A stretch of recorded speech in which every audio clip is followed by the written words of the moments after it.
This is probably one of the biggest, or if not the biggest, that Spenhill Tesco stores have built. High value, high capital. We did one similar down in Orpington in Kent, but this one is substantially bigger.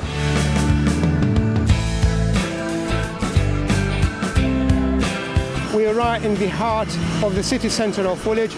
We're doing this landmark project for Spenhill, which is the development arm for Tesco.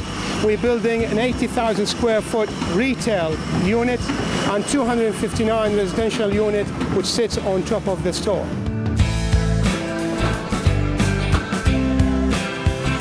Willmott Dixon were a new contractor coming to Tesco Spenhill and got them on the bid list for this project. There were only certain construction companies that could take on a project of this size. I think projects of this size, you always have the challenges.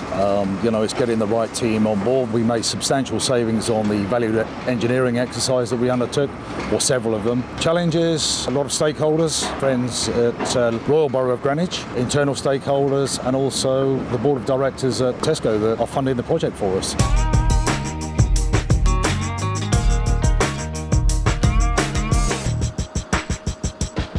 We've inherited the demolition from the previous contractor, which was commissioned by the client. We took that demolition on board. It took us around about 8 weeks plus, but we managed to contain that within the project. The next challenge that I suppose we had here was the sewer connection and the diversion, where we had to reach 22 meters below the ground to reach the Victorian sewer.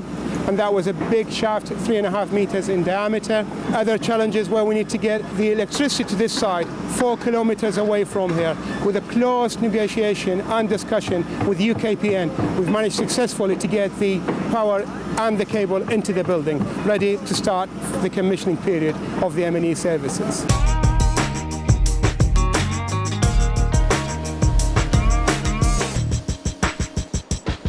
I do feel that working with a contractor at an earlier stage, looking at all the VE, what they think, any complexities that might come to the surface, is always a big advantage. And I think we've proved that on here, that we have found a few things that were going to delay a programme, but with all of us working in partnership, we brought it forward to maintain the store opening date, which is all important, and also to hit the residential completion dates.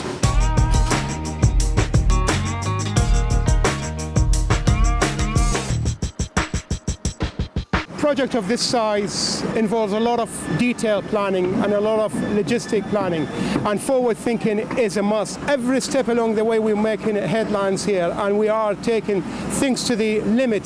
For example, we're turning over concrete floors in a remarkable record. We're turning a floor in about 5 to 6 days, and we're working very closely with the structural engineer by casting double height columns here on site. We're having our factory unit producing the columns here to achieve this 5-day turnover of the stores.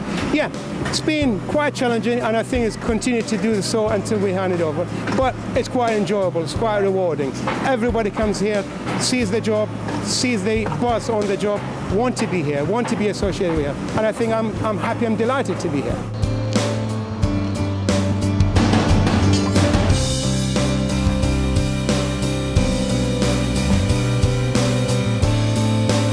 It's not about the company, I believe, it's about the personnel in the company, and we've had a good team here, from Mike Hart, who's one of the senior directors of Capital Works, down through to Saba, and I think it's going very well. We're here purely for the customer at the end of the day. Big investment into the town, and it's in all parties' interest, which Willmott Dixon have helped us to do, to bring that experience to Woolwich.